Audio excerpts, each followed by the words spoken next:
Salut les amis et bienvenue pour cette nouvelle vidéo de présentation du NT USB Rode Mini, un micro très stylé qu'on peut mettre sur un petit bras aimanté, enfin vous allez voir. Mais au niveau qualité, là actuellement je filme avec mon iPhone pour vous donner la différence entre le passage après de la vidéo. On va faire un petit peu parler de ce micro et après on parlera de l'installation et de ce que ça soit.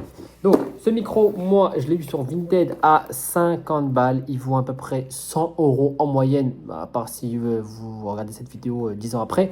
Mais en moyenne il vaut 100 € en neuf. Moi je l'ai acheté en neuf sur Amazon. Un mec qui l'a eu en 2 fois pour ses cadeaux, je sais pas trop quoi de Noël, ce qu'il m'a expliqué. Et il l'a mis en revente et moi je l'ai acheté à 50 balles. Frais de port inclus, ça m'a fait 56 €. Donc toujours une économie à peu près de 35 €. C'est toujours bon à prendre. Quand vous recevez la boîte, vous avez le micro qui est directement que vous pouvez installer sur ça. C'est un petit pied aimanté. Vous allez venir clipser le micro et vous pouvez le poser devant vous pour pouvoir tout simplement parler devant le micro. La boîte est plutôt stylée. Je la garde, je ne la jette pas. Et puis, ce qui est bien, c'est que le micro est très beau. Moi, vous ne le voyez pas actuellement. La boîte est vide. Il y a mon ancien micro qui est dedans parce que tout simplement, je l'ai installé ici sur mon bras de micro. Donc c'est pas un bras Rode, c'est un bras que j'ai acheté sur Temu à 12 € si je dis pas de bêtises. Très classe. Alors on peut le lever, le descendre, il supporte le poids du micro et ce qui est bien, c'est que ce micro est très léger. Donc avec ce micro, c'est du plug and play. Vous branchez, ça se détecte, ça fonctionne, il n'y a plus rien à toucher.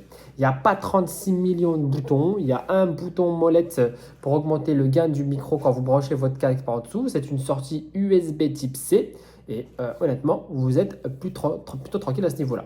Donc, il ne prend pas trop de place au niveau du visage, ça c'est cool. Et surtout, c'est un micro cardioïde. Il capte, on va dire, ce qui arrive devant et pas ce qui est derrière. En tout cas, beaucoup moins ce qui est derrière. Donc, pour les streams, c'est plutôt agréable. Et même pour les voix off. Pire de ce micro, il est très léger. Mon bras de micro de chez Temu le porte relativement bien et je peux, voilà, il baisse pas, il sonne pas, enfin, il n'y a pas de bruit bizarre. Ça, c'est cool. Utilité, il y a un filtre anti-pop déjà intégré autour du micro et ça, c'est plutôt cool. Voilà pour ce qui est du micro. Globalement, il est plutôt bien. Là, on passe tout de suite sur le micro qui est là. Et là, vous me voyez directement avec OBS Studio. Directement le micro enregistré sans aucune retouche. Le seul truc que j'ai fait, c'est mettre le micro à 85%. Sinon, on entend trop mon micro, mon clavier. Bien sûr, j'ai fait quelques tests avant. Quand je mets à 100%, on entend trop mes clics de clavier parce que j'ai un clavier mécanique. Donc, on l'entend quand c'est boosté à 85. Donc là, par exemple, je mets mon micro juste derrière et je vais taper, voilà, juste sur ma touche. Alors, vous allez peut-être devoir entendre un petit peu parce que là, je force plus que d'habitude. J'ai pas l'habitude de jouer à des jeux qui sollicitent autant le clavier, on va dire. Mais voilà. Il y a aussi un petit logiciel qui va avec ça, c'est le Rode Center que j'ai installé mais que je n'utilise pas parce que ça crée des conflits dans mon OBS et bref, ça ajoute des filtres un petit peu qui vont venir accentuer la voix, la rendre un peu plus, on va dire, pas radio mais un peu plus grave. Perso, j'en ai pas besoin, ma voix me convient comme ça, sans artifice. Bon, pour ceux qui ont des problèmes de voix ou qui veulent une voix un peu plus vraiment arrondie, ça se fait vraiment une voix arrondie, un peu comme si vous écoutiez un podcast de quelqu'un qui lisait un livre d'un roman. C'est l'impression que ça me donne. Maintenant, voyez-vous ce qui vous intéresse.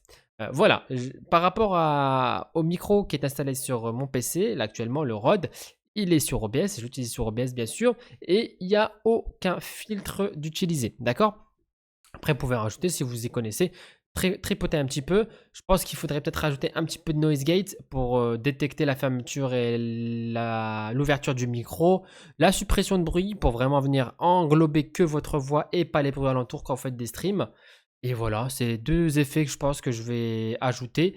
Mais sinon, c'est un très très bon micro, qualité, prix. Il réunit vraiment tout l'essentiel de ce que vous avez besoin pour streamer. Avant, je streamais avec ce micro-là que je trouvais très bien, mais très lourd.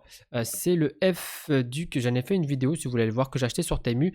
Pareil à 40 € avec le bras de micro et tout. Pas celui-ci, un autre, mais un petit peu lourd et qu'on peut mettre en XLR. Donc XLR, genre, il était toujours branché en USB. Moi, j'ai jamais branché en XLR. J'ai jamais eu l'occasion d'avoir une carte son externe. Donc, je ne l'ai jamais utilisé, mais juste en USB type C, c'était un très bon micro. Mais déjà, bon, niveau, je l'ai pris en blanc parce que c'était le dernier et que j'étais un peu pressé, donc j'ai fait le babache, je l'ai pris. Mais c'est pas grave, je le garde quand même, voilà, au cas où, si vous voulez, il est sur mon Vinted, je le revends à 30 balles. Au cas où, il est encore neuf, il a été utilisé pendant quelques streams, mais sinon, globalement, il est en vente sur mon Vinted, HABIBSHOOW, si vous voulez aller voir mon Vinted, c'est avec plaisir. Pour parler de ce micro, au niveau design aussi, c'est vraiment cool. Il est assorti au bras, il est noir, il est carré, il prend pas trop de place, pas un gros filtre anti-pop qui est là à couvrir un petit peu aussi votre visage. Et honnêtement, si vous cherchez un bon micro pour vos streams, et ben voilà, et là directement vous avez le retour audio. Si je m'écarte peut-être un peu plus, vous m'entendez un peu moins, mais vraiment, il faut garder une distance à peu près, voilà, on va dire de 10 cm entre vous et le micro, et c'est relativement bien. Vous avez aussi la possibilité, avec ce bras-là qui l'entoure, de venir incliner le micro, le mettre en haut, en bas, à droite, pour pouvoir tout simplement faire ce que vous voulez. Voilà, il n'y a pas plus de précision que ça à apporter sur ce micro, à part que vous dire il est top et aller fouiller sur Vinted pour peut-être le retrouver comme moi ou sur Le Bon Coin ou sur Marketplace.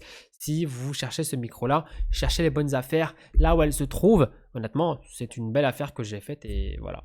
N'hésitez pas à vous abonner, à me donner votre retour sur ce micro. Et puis si vous êtes à la recherche de ce micro pour vous en faire un micro principal et que il est en attente de commande ou que vous souhaitez le commander, vous avez directement le retour de ce son et l'audio sans retouche, juste en plug and play, en branchement direct pour vous donner un retour audio. Abonnez-vous, likez, commentez, partagez.